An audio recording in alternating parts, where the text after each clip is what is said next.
প্রিয় স্নেহের 2026 সালের নতুন বছরের ক্লাস 9-এর ছাত্রছাত্রী বন্ধুরা, আশা করি তোমার সবাই ভালো আছো। আজ আমরা যে বিষয়টি নিয়ে আলোচনা করব, ক্লাস 9-এর সেকেন্ড ইউনিট টেস্ট অর্থাৎ দ্বিতীয় পর্যায়ক্রমিক মূল্যায়নের ইতিহাসের কোশ্চেন পেপার নিয়ে। দেখো সরাসরি স্ক্রিনে তোমরা ক্লাস 9-এর সেকেন্ড ইউনিট টেস্ট অর্থাৎ দ্বিতীয় পর্যায়ক্রমিক মূল্যায়নের ইতিহাসের কোশ্চেনটা দেখতে পাচ্ছ। ফুল মার্কস তোমাদের রয়েছে 40, সময় তোমাদের রয়েছে 1 ঘন্টা 30 মিনিট। প্রথম রয়েছে বিভাগ ক, একে দাগে সঠিক উত্তর নির্বাচন করে লেখো যে কোনো 8টি প্রশ্নের মান 1 করে 1 × 8 = 8। কূটনীতির জাদুকর বলা হয় বিসমার্ককে। ফ্রান্সের শেষ পূর্ব রাজা ছিলেন অষ্টাদশ লুই। ইউরোপের বিপ্লবের বছর বলা হয় 1830, 1848, 1852, 1815 খ্রিস্টাব্দকে, 1848 খ্রিস্টাব্দকে। সর্বপ্রথম শিল্প বিপ্লব দেখা যায় ফ্রান্সে, ইতালিতে, জার্মানিতে, ইংল্যান্ডে। শিল্প বিপ্লব কথাটি প্রথম ব্যবহার করেন অগাস্তে ব্ল্যাঙ্কি। তিয়েনজিনের সন্ধি স্বাক্ষরিত হয় 1858 খ্রিস্টাব্দে। ভার্সাই সন্ধি স্বাক্ষরিত হয়েছিল 1919 খ্রিস্টাব্দে। অর্থনৈতিক মহামন্দার সময় মার্কিন রাষ্ট্রপতি ছিলেন হুভার। মুক্তিদাতা যার বলা হয় দ্বিতীয় আলেকজান্ডারকে।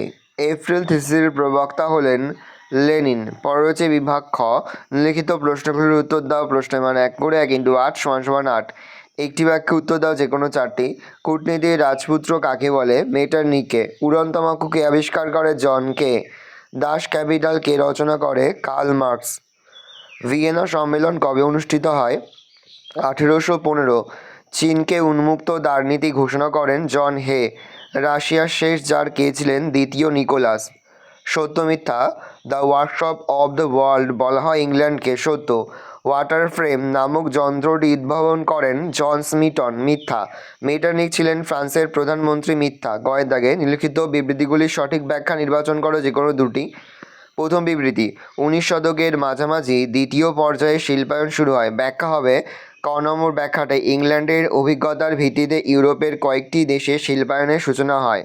পরের বিবৃতি, 1919 খ্রিস্টাব্দে প্যারিসে শান্তি সম্মেলন অনুষ্ঠিত হয়। সঠিক ব্যাখ্যা হবে গ নম্বর ব্যাখ্যাটা, ইউরোপের শান্তি প্রতিষ্ঠা ও পুনর্গঠনের জন্য। পরের বিবৃতি, মেটারনিখ অস্ট্রিয়া সাম্রাজ্যের সংহতি ও প্রচলিত শাসন ব্যবস্থাকে ধরে রাখতে সচেষ্ট হন। ব্যাখ্যা হবে ক নম্বর ব্যাখ্যাটি, অস্ট্রিয়া ছিল ইউরোপের একমাত্র রাজতান্ত্রিক রাজ্য। পরে হচ্ছে বিভাগ গ, নিম্নলিখিত প্রশ্নগুলি 2 থেকে 3টি বাক্যে উত্তর যে কোনো 4টি। প্রশ্নের মান 2 করে 2 × 4 = 8। ইয়ং ইটালি কি? ইয়ং ইটালি হলো ইটালির ঐক্য আন্দোলনের নেতা জোসেফ ম্যাসিনি কর্তৃক প্রতিষ্ঠিত একটি যুব সংগঠন। 40 বছর বয়স পর্যন্ত সকলেই এর সদস্য হতে পারত। পরের প্রশ্ন, রক্ত ও লৌহনীতি কাকে বলে? প্রাশিয়ার প্রধানমন্ত্রী বিসমার্ক প্রাশিয়ার নেতৃত্বে জার্মানির বিভিন্ন রাজ্যগুলিকে ঐক্যবদ্ধ করার ক্ষেত্রে যে কঠোর যুদ্ধ বা সামরিক অভিযানের নীতি গ্রহণ করেন তা রক্ত ও লৌহনীতি নামে পরিচিত। উপনিবেশবাদ বলতে কী বোঝো? উপনিবেশবাদ বলতে বোঝায় অন্য দেশকে বিজয় করে সেই দেশের রাজনৈতিক ও অর্থনৈতিক স্বাধীনতা হরণ করা এবং সেই দেশকে নিজের নিয়ন্ত্রণে রাখা। অন্ধকারাচ্ছন্ন মহাদেশ কাকে কেন বলা হয়? আফ্রিকা মহাদেশকে অন্ধকারাচ্ছন্ন মহাদেশ বলা হয়। 19 শতকের তৃতীয় দশক পর্যন্ত অরণ্যসংকুল ও সমুদ্র বেষ্টিত আফ্রিকা ছিল ইউরোপীয়দের কাছে অজ্ঞাত। তখনও পর্যন্ত এই মহাদেশে সভ্য জগতের কোনো মানুষের পা পড়েনি, তাই আফ্রিকাকে অন্ধকারাচ্ছন্ন মহাদেশ বলা হয়। পিটারলুর হত্যাকাণ্ড কি? ব্রিটিশ সরকার হেভিয়াস কর্পাস আইনের দ্বারা শ্রমিকদের সভা-সমিতি নিষিদ্ধ করলে প্রায় 50,000 শ্রমিক এই আইনের প্রতিবাদে ম্যানচেস্টারের সেন্ট পিটারের ময়দানে এক সমাবেশে মিলিত হয়। এই সমাবেশে ব্রিটিশ সেনাবাহিনী গুলি চালালে 100 জন শ্রমিক নিহত ও কয়েকশো শ্রমিক আহত হয়। এই ঘটনা পিটারলুর হত্যাকাণ্ড নামে পরিচিত।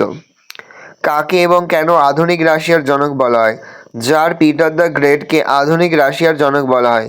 পিটার দ্য গ্রেটকে আধুনিক রাশিয়ার জনক বলা হয় কারণ তিনি দেশের শাসন সংস্কার, অর্থনৈতিক শক্তি বৃদ্ধি, শান্তি প্রতিষ্ঠা, ধর্মীয় সংস্কার, সামরিক শক্তি বৃদ্ধি, বৈদেশিক কূটনীতির ক্ষেত্রে সাফল্য প্রভৃতি পদক্ষেপের মাধ্যমে রাশিয়াকে এক মহান জাতি হিসাবে প্রতিষ্ঠা করেন। এপ্রিল থিসিস কি?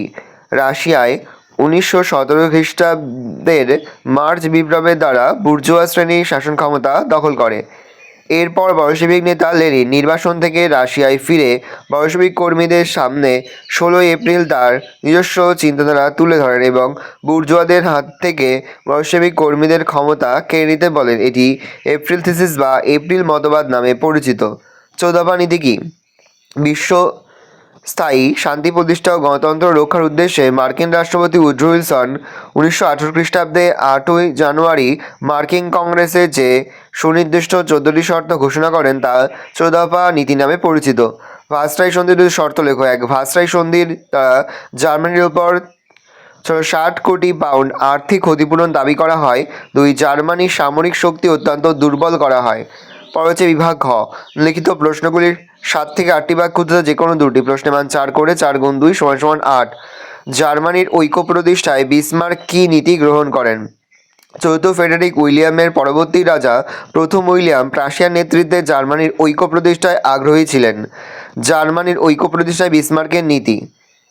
1862 খ্রিস্টাব্দে অটো ফন বিসমার্ক প্রাশিয়ার প্রধানমন্ত্রী হিসাবে নিযুক্ত হলে প্রথম উইলিয়ামের লক্ষ্য বাস্তবায়িত হওয়ার সুযোগ পায়।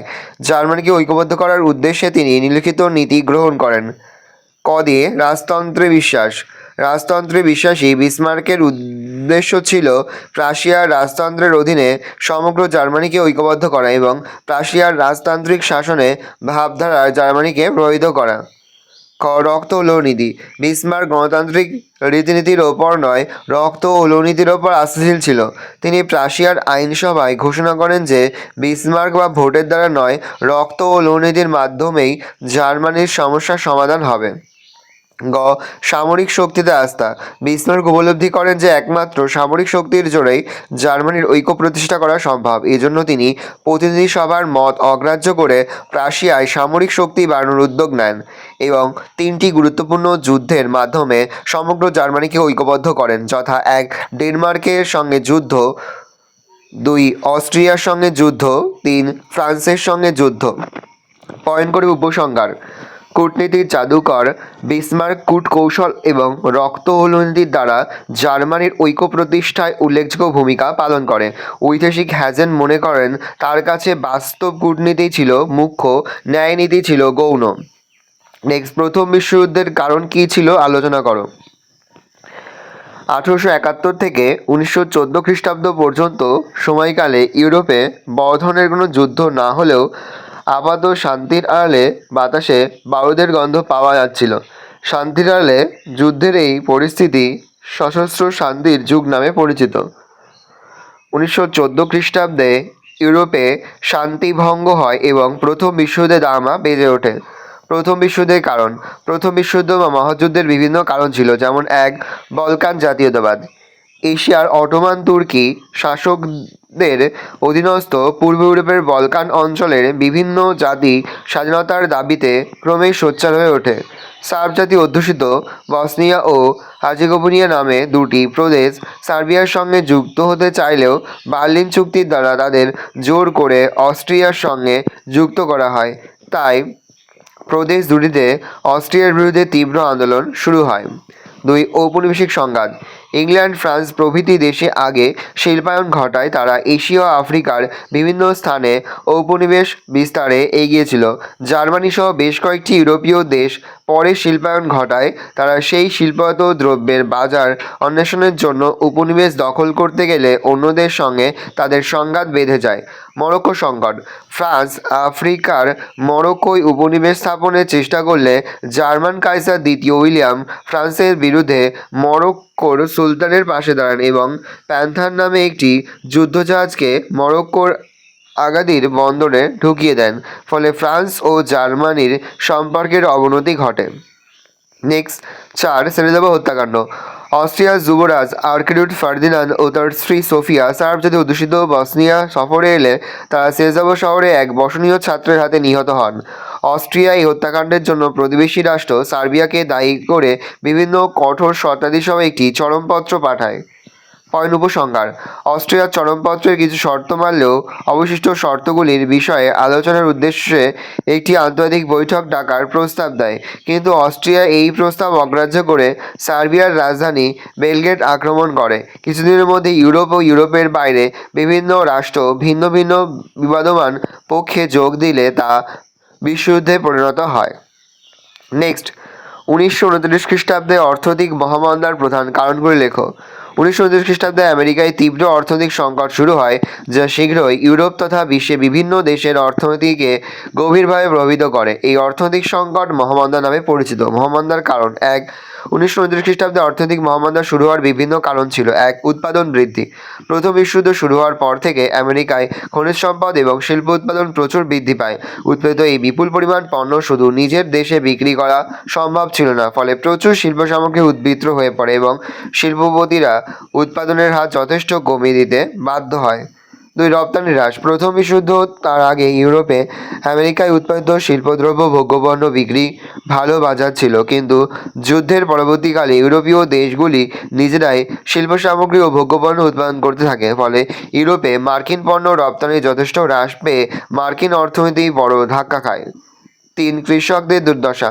প্রথম বিশ্বযুদ্ধের পর বাজারে কৃষিপণ্যের চাহিদা ও মূল্য উভয় দ্রুত কমতে থাকে, ফলে কৃষকরা সীমাহীন অর্থনৈতিক দুর্দশার শিকার হয়। উৎপাদিত পণ্য বিক্রি না হওয়ায় বা পণ্য বিক্রি করে যথাযথ দাম না পাওয়ায় কৃষকরা তাদের ঋণ পরিশোধে ব্যর্থ হয়। 4. শেয়ার বাজারে ধস। 1920 দশকে বহু মার্কিন নাগরিক শেয়ার বাজারে প্রচুর অর্থ বিনিয়োগ করে, কিন্তু কিছুদিনের মধ্যেই বাজারে শেয়ারের দাম ক্রমশ কমতে থাকে। 1929 খ্রিস্টাব্দের 24শে অক্টোবর আমেরিকার শেয়ার বাজারে ভয়ানক ধস নামে, ফলে মার্কিন অর্থনীতি সংকটের সম্মুখীন হয়। 5. স্বর্ণ সংকট। প্রথম বিশ্বযুদ্ধের সময় আর্থিকভাবে ক্ষতিগ্রস্ত ইউরোপের বহু দেশ নিজের দেশের সোনা আমেরিকায় রপ্তানির বিনিময়ে আমেরিকা থেকে নিজেদের প্রয়োজনীয় পণ্য সামগ্রী ক্রয় করে। এভাবে ইউরোপের সোনা আমেরিকায় চলে যায়, কিন্তু যুদ্ধের পর বহু দেশ আমেরিকা থেকে আমদানি বন্ধ করে দিলে নিজেদের দেশের সোনা অন্যান্য মূল্যবান ধাতু প্রেরণ বন্ধ হয়, ফলে মার্কিন অর্থনীতির ক্ষতি হয়। শেষ পয়েন্ট, উপসংহার। তো লিখবে, 1929 খ্রিস্টাব্দে মহামন্দায় আমেরিকায় চরম সংকটের সৃষ্টি করে। আমেরিকায় ব্যাংক ব্যবস্থা ভেঙে পড়ে। ব্যাংক থেকে নিজেদের গচ্ছিত টাকা ফেরত না পেয়ে বহু আমানতকারী নিঃস্ব হয়।